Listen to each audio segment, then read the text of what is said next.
When I think about the moment we're in, I also think back to actually when we first met, which was, at the beginning of a conversation around access. You were at Long Beach City College.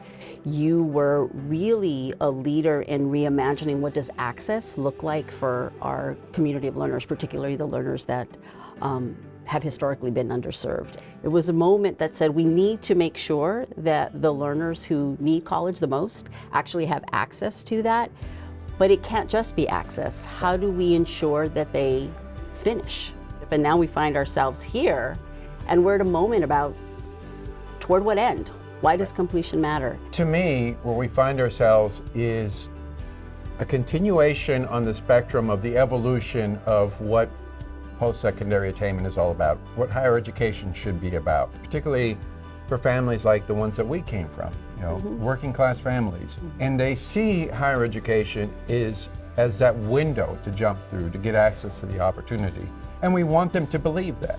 To me, this moment in time is about putting a focus on what the parents and their learners expect and want and deserve. We've been focusing on economic mobility because the more we ask learners why they're going into higher education, the more we hear it's for the ability to generate economic well-being and prosperity for themselves and their families over time.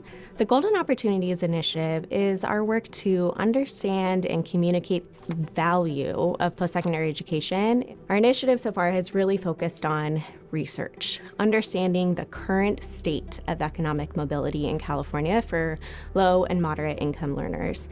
We've definitely seen some bright spots in that research so far, especially at our broad access public institutions, where they've been focused on affordability, access, and completion for their students for a long time now. Moving forward, we hope to strike partnerships to better understand how those institutions are able to generate that value for learners. And as a foundation that really cares about equitable economic mobility, we're going to be deepening our research even more to look at the intersections of race, ethnicity, age, and geography to get a better picture of how economic mobility is being lived by today's students. And our job, I believe, is to ask questions, not to sit here and pretend that we have all the answers. We're here to seed, support, grow talent, grow leadership, grow ideas, bring ideas to the table, whether it's a policy idea, a practice idea, a technology idea.